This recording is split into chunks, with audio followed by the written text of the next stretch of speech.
بہت زیادہ ڈوبی ہوئی ہے، بہت زیادہ اس میں اتار چڑھاؤ آ رہا ہے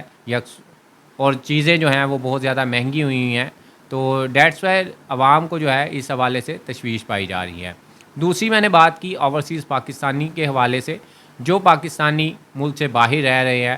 وہ ڈیفینیٹلی اپنے ملک پاکستان میں جو ہے اپنے ریلیٹیوز کو اپنے لیے مطلب سیونگز کے حوالے سے یا جس طرح بھی ہے وہ باہر سے پیسے بھیجتے ہیں، اور جس کا ایک بھاری مقدار جو ہے وہ پاکستان کے اندر وہ پیسے جو ہے وہ بھیجے جاتے ہیں۔ ان کو گورنمنٹ نے اس دفعہ کافی ریلیف دیا ہے، کافی جو ریمیٹنس ہیں ان کے حوالے سے، ٹیکسز کے حوالے سے ٹیکسز رعایت دی گئی ہیں، کچھ ان کے لیے قرآن اندازی کا بندوبست بھی کیا جا رہا ہے اس دفعہ، اور بھی بہت سے سیکٹرز کے اندر ان کو اسپیشل جو ہے وہ گردانتے ہوئے اسپیشل پرسنز کے حوالے سے مطلب ان کے لیے کچھ فورمز بنائے جا رہے ہیں جن میں ان کو کافی جو ہے وہ سہولیات دی جا رہی ہیں۔ یہ اچھی بات ہے، ٹھیک ہے، کیونکہ وہ ملک کا جو اکنامکلی ایک سٹیگ ہے وہ اکنامکلی وہ کافی ہیلپ فل ہوتے ہیں، دیٹس وائی ان کو وہ ڈیزرو بھی کرتے ہیں۔ تو اوورسیز پاکستانیز کے حوالے سے کافی زیادہ اس دفعہ اس بجٹ کے اندر ان کے لیے رعایت دی گئی ہے، ان کے لیے بہت سے اور اقدامات کیے گئے ہیں۔ تیسرا جو ہے خواتین ہمارے ملک پاکستان کے اندر جو ترقی ہو رہی ہے اس کے اندر ان کا خاصا اہم کردار ہے، وہ بہت سے شعبوں میں اسٹرگل کرتی ہوئی نظر آ رہی ہیں، اور جہاں پہ مرد حضرات جو ہے وہ کام کرتے ہیں ان کے شانہ بشانہ جو ہے وہ بھی اپنا کردار جو ہے وہ نبھا رہی ہیں۔ وہ چونکہ انہیں اسٹرگل بہت زیادہ کرنی پڑتی ہے نسبتاً جو مرد حضرات ہیں ان کے حوالے سے، تو گورنمنٹ نے اس دفعہ ان کو ٹیکسز میں کافی چھوٹ دی ہے، جو کاروبار اپنا کرتی ہیں خواتین ان کو، اور ان کے لیے تھوڑی سی آسانی پیدا کرنے کی کوشش کی ہے، ان کے لیے کچھ اس طرح کے اقدامات کیے ہیں تاکہ وہ اپنا کاروبار جو ہے وہ اچھے طریقے سے کر سکے اور انہیں ان کی جو مشکلات ہیں وہ کم سے کم ہو سکیں۔ Last and least I T sector جو ہے وہ پوری دنیا کے اندر اس ٹائم بہت زیادہ اہمیت کا حامل ہے۔ آئی ٹی سیکٹر جو ہے اس کے علاوہ چلنا تقریباً اب ناممکن ہو چکا ہے آل اوور دا ورلڈ۔ تمام چیزیں، تمام سیکٹرز، تمام ڈپارٹمنٹس وہ تقریباً اس کے اوپر بیس کرتے ہیں، ملکی نظام جو ہے وہ آئی ٹی سیکٹر کے اوپر بیس کر رہا ہوتا ہے کسی بھی ملک کا۔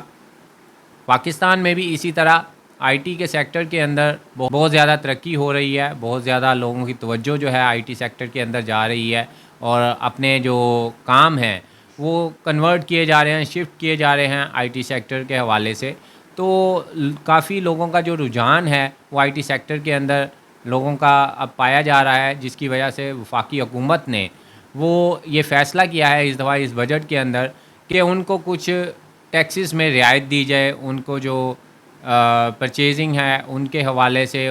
جو بھی آئی ٹی سیکٹر کے ساتھ منسلک افراد ہیں ان کے لیے کافی رعایت دی گئی ہے، ان کو ٹیکسز کے حوالے سے کافی رعایت دی گئی ہے اس دفعہ، تاکہ وہ اپنے کام کو جو ہے وہ بآسانی طریقے سے کر سکیں۔ اگر کوئی چیز امپورٹ کی جا رہی ہے اس کے حوالے سے بھی مقصد یہ ہے وفاقی حکومت کا کہ جو رجحان بڑھ رہا ہے آئی ٹی سیکٹر کے حوالے سے لوگوں کا، ہمارے اسٹوڈنٹس کا، تو ان کو کچھ نہ کچھ فائدہ حاصل ہو، ان کو جتنا بھی میکسیمم سبسڈیز دی جا سکتی ہیں وہ دی جا سکیں۔ کچھ اچھے اقدامات ہیں مین جن کے حوالے سے وفاقی حکومت نے اس دفعہ جو بجٹ ہے کے اندر خلاف توقع جو ہے وہ کچھ اس طرح کے اقدامات کیے ہیں جن کی عوام کو بالکل بھی امید نہ تھی۔ اس کے علاوہ بھی مثلاً سولر پینلز ہیں، زرعی سیکٹر ہے، پھر قرضہ جات کے حوالے سے، پھر کاروباری اشخاص کے حوالے سے، اور بھی مطلب بہت سے سیکٹرز ہیں جن کے حوالے سے وفاقی حکومت نے جتنا بھی میکسیمم وہ اقدامات اپنے حوالے سے پوزیٹیو کر سکتی تھی، جتنا بھی ریلیف دے سکتی تھی میکسیمم وہ انہوں نے دینے کی کوشش کی ہے۔ لیکن اس میں سب سے زیادہ جو وارے نیارے کہہ لیں وہ سرکاری ملازمین کے ہوئے ہیں۔ اس دفعہ ان کو اتنا زیادہ تناسب کے ساتھ ان کی تنخواہوں میں اضافہ ہونا، یہ ان کے لیے تو اچھا ہے لیکن عوام کے اندر اس کی تشویش پائی جا رہی ہے اس حوالے سے۔ لہذا امید کرتے ہیں کہ جو ہمارے ارباب اختیار ہیں وہ اس بارے میں کوشش کریں گے نظر ثانی کرنے کی، اگر وہ کر سکتے ہیں تو وہ اس اپنے فیصلے سے اس فیصلے کو نظر ثانی کرنے کی کوشش کرے. بقیہ آل اوور کافی شعبہ جات ہیں جن میں وفاقی حکومت نے عوام کو ریلیف دینے کی کوشش کی ہے، اور یہ تو اب عوام ہی بتا سکے گی کہ یہ آیا جو بجٹ پیش کیا گیا ہے وہ ٹھیک ہے کہ نہیں. یہ تو آنے والا وقت ہی بتائے گا. نیکسٹ کسی پروگرام کے ساتھ پھر حاضر ہوں گے. یہ مختصراً سا جو وفاقی حکومت نے بجٹ پیش کیا تھا اس کا ایک اوور ویو تھا، جو کہ میں نے مناسب سمجھا کہ لوگوں کو آسان الفاظ میں سمجھانے کی کوشش کی جائے کہ مین جو اس کے فیکٹرز ہیں، مین ہائی لائٹس ہیں وہ کیا ہیں. لہذا نیکسٹ کسی ٹاپک کے ساتھ پھر حاضر ہوں گے. ابھی تک کے لیے اتنا ہی. اللہ حافظ.